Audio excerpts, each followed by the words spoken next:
जिस हिसाब से बांग्लादेश से आरडीएक्स और बॉम्ब मंगवाना स्टार्ट किया, और जिस हिसाब से राइफल मंगवाना स्टार्ट किया, असलहा और बारूद मंगवाना स्टार्ट किया, उससे ये समझ में आ गया यूएन को भी और भारत के आदरणीय प्रधानमंत्री को भी कि इसकी दशा और दिशा दोनों दोनों नाकाबिले बर्दाश्त है, इवन अनपैर्डनेबल सिन है, और इसके ऊपर कड़ी नजर तो रखी जाए पर मुलाकात बिल्कुल ना किया जाए। नरेंद्र मोदी ने कहा कि दहशतगर्दी के सरपरस्तों को बताना चाहता हूं कि उनके मज़मूम अज़ाइम कभी कामयाब नहीं होंगे। भारतीय फौज दहशतगर्दी को पूरी कुव्वत से कुचल दें। Modi ji is a remarkable leader. He's a natural born leader. वाहिद एक ऐसे प्राइम मिनिस्टर थे जो हालात की खराबी के बावजूद पाकिस्तान गए और उन्होंने अपने पॉलिटिकल कैपिटल को इतने रिस्क पे लिया। उन्होंने कहा कि पाकिस्तान बांग्लादेश का एक बहुत ही स्ट्रॉन्ग और ट्रस्टवर्दी अलाय है। Are you serious? क्या वाकई ऐसा है? ये ऐसा हो सकता है? अगर ऐसा हो सकता है तो फिर दुनिया में कुछ भी हो सकता है, क्योंकि देखिए अभी तक पाकिस्तान के अंदर बांग्लादेश के हवाले से जो एहसासात, जो फीलिंग्स, जो इमोशंस, जो स्टैंड्स पाया जाता था उसमें तो नो था। यही फीलिंग्स होनी चाहिए दोनों मुल्क के सियासतदानों में, अवाम में। इनको करीब लाओ बांग्लादेश को फोल्ड में। बाकी ये इस पूरे, अगर वो यूरोपीय यूनियन बना सकते हैं, हम काले पीलो को कौन सा मर्ज है? मस्जिद टादे, मंदिर टादे, टादे जो कुछ टहंदा, देख किसे दा दिल ना टावी, रब दिलां विच रहिंदा।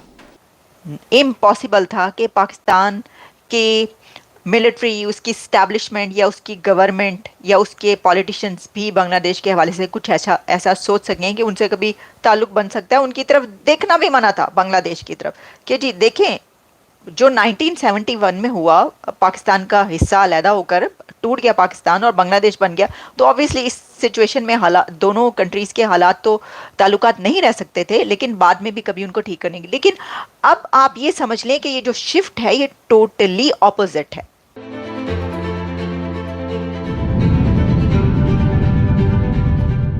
बात करेंगे बांग्लादेश की कि इतना ज्यादा एंटी इंडिया होने का दावा करने वाला बांग्लादेश आज जो है मोदी साहब से मुलाकात क्यों चाहता है, और मोदी साहब के इनकार के बाद जो है इंडियंस बहुत ज्यादा हैप्पी हैं कि बांग्लादेश के साथ ऐसा ही होना चाहिए। मतलब जितना ज्यादा भारत जो है बांग्लादेश को पनिश कर रहा है, तो जो भारत की जो पब्लिक है वो उतना ही ज्यादा अपने प्राइम मिनिस्टर को सपोर्ट करती हुई दिखाई दे रही है। अब ये मुद्दा क्या है? क्या ये मालदीव वाला ही सीन रिवर्स होने वाला है? जिस तरह मालदीव ने इंडिया से बाइकआउट किया, फिर चाइना से हाथ मिला लिया, फिर चाइना को बाइकआउट किया, फिर इंडिया के पांव में आके बैठ गया, फिर अंडे डबल रोटी मांगी, और आज जो है मालदीव इंडिया के गुण गाता हुआ नजर आ रहा है। सो वेलकम करते हैं नाजिया लाही खान को अपने शो पर और उनसे इन मुद्दों पे बात करते हैं। Thank you so much ma'am for joining my show. वंदे मातरम, भारत माता की जय, जय Jagannath. Thank you Shaila. Ma'am क्या कहेंगी मोहम्मद यूनुस के रिक्वेस्ट को मोदी साहब ने जो है वो रिजेक्ट कर दिया, और अक्सर लोग मीडिया में कहते हैं कि मोदी साहब जो है जिद के बड़े पक्के हैं, तो क्या क्या ख्याल है आपका? क्यों रिजेक्ट किया होगा? क्या या बांग्लादेश की पनिशमेंट अभी मजीद बाकी है? आया इस्लामिक ऊंट सनातनी पहाड़ के नीचे, और ये होना ही था, होना ही था। हमने आटा चावल और पैसे बंद क्या करवा दिए कि बांग्लादेश की इंटरिम सरकार अपने आप हिल गई। हमारे आदरणीय प्रधानमंत्री ने आंखें निकाल करके और उंगली उठा करके चेतावनी क्या दी कि बांग्लादेश के यूनुस साहब का तख्ता जो है वो हिलता हुआ नजर आ गया। हमारे आदरणीय प्रधानमंत्री ने हिंदुओं को सुरक्षित रखने की जो बात कही थी और जिससे बांग्लादेश की इंटरिम सरकार पीछे हट रही थी, यूएन के टीम की जो पूरा काफिला ढाका और बांग्लादेश क्या पहुंच गया और माइनॉरिटीज हिंदुओं पर होने वाले अत्याचार पर पूरा पूरा इन्वेस्टिगेशन क्या करने लगा कि बस इंटरिम सरकार का तख्ता जो है वो हिलता हुआ नजर आ गया। आपने कहा कि आखिर साफ इनकार आदरणीय प्रधानमंत्री कैसे कर दिए भारत के? शैला, मुझे लगता है कि इंसान की मुलाकात इंसान से होती है, इंसान की मुलाकात ज़ॉम्बीज से नहीं होती है, इंसान की मुलाकात सांप से नहीं होती है, इंसान की मुलाकात मगरमच्छ से नहीं होती है। ठीक है, इंसान मुलाकात जो है वो इंसान से करता है। तो मोहम्मद यूनुस इंसान नहीं है। बांग्लादेश में रहने वाले इस्लामी जमाती, बांग्लादेश में रहने वाले एक्सट्रीमिस्ट, बांग्लादेश में रहने वाले टेररिस्ट, बांग्लादेश में रहने वाले तालिबानी और जिहादी माइंडेड मुसलमान इंसान नहीं है, इंसान नहीं है, वो सांप है। और जिस भारत ने शेख मुजीबुर रहमान का साथ दिया और पाकिस्तान से काट करके बांग्लादेश बनवाया, उसी भारत को आंखें दिखाने लगा इंटरिम सरकार। और बार बार आदरणीय प्रधानमंत्री के कहने पर उन्होंने बार बार कहा कि सरकार बना रहे हो, तुमको बधाई भी देता हूं और तुमको चेतावनी भी देता हूं कि हिंदुओं की सुरक्षा मेरे लिए सर्वोप्रिय है। पर इस बात को माना नहीं बांग्लादेश।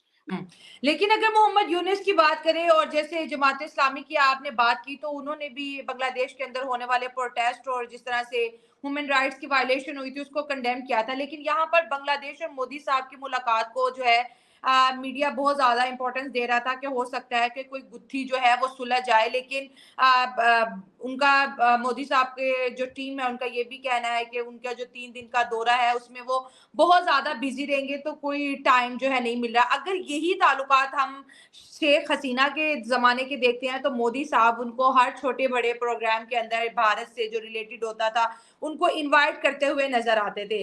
आज बांग्लादेश अगर देखा जाए तो कभी पाकिस्तान के साथ वो एटम बम बनाने की बात करता है, तो पाकिस्तान से एटमी हथियार खरीदने की बात करता है, पाकिस्तान को बांग्लादेश अपना बेहतरीन दोस्त आज मान रहा है, ठीक है। लेकिन अगर भारत की बात की जाए तो इंडिया के लिए उनकी पॉलिसीज बहुत ज्यादा रिवर्स हो गई हैं, फिर मुलाकात भी कोशिश की जा रही है। तो ये बांग्लादेश के अंदर अगर इस वक्त मैं दोस्तों को बताते चलूं कि वहां पर आर्मी डिप्लॉयड हो चुकी है, क्योंकि ये जो प्रोफेसर मोहम्मद यूनुस है इनकी भी सरकार जाने वाले, क्योंकि इनसे आज तक हालात कंट्रोल नहीं हुए और इन्होंने जो है आर्मी ऑफिसर्स को जो है एग्जीक्यूटिव मजिस्ट्रेट का जो है ओहदा दे दिया कि ये किसी के ऊपर गन भी चला सकते हैं। तो इस तरह की सूरत हाल में मुझे अपना मेरा पर्सनल ओपिनियन मैम ये है कि भारत जो है जमहूरियत को बहुत ज्यादा जो है प्रमोट करता हुआ दिखाई दे रहा है। शायद ये वजह है कि भारत अब समझता नहीं है कि बांग्लादेश इस काबिल है कि उससे बात की जाए।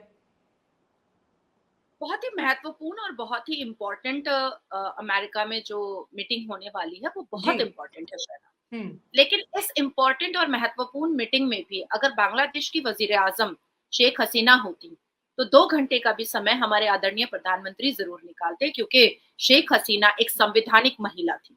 शेख हसीना हर एक धर्मों को सर्वोप्रिय और सर्वप्रथम रखती थी। शेख हसीना हमेशा बांग्लादेश के इम्प्रूवमेंट, डेवलपमेंट और एडुकेशन पर वो बहुत फोकस करती थी। शेख हसीना के दौरे में जिस हिसाब से मुसलमानों को तरजीह दी जाती थी, जिस हिसाब से मुसलमानों को अहमियत दी जाती थी, ठीक उसी तरीके से हिंदुओं को भी अहमियत और बाकी धर्मों को भी अहमियत दी जाती थी। हालांकि भीतर भीतर तरीके से बहुत सारे ऐसे लोग थे जो 2 फुटिया 3 फुटिया मौलाना थे जो अपनी प्रीत से वहां बांग्लादेश के माहौल को गर्म करते थे और कभी रोड पर नमाज पढ़ना, कभी अपनी प्रीच के हिसाब से प्रोवोकेट करना, कभी अपनी प्रीच से भड़काऊ भाषण देकर के मुसलमानों के हाथ में तलवार दिलवाना, ये मुल्ला मौलवियों का काम बांग्लादेश में चलता था। और रंगे हाथ शेख हसीना की पुलिस उनको अरेस्ट करती थी और समझाती थी कि इस देश में ये पाकिस्तानी जो चरित्र है वो नहीं चलेगा।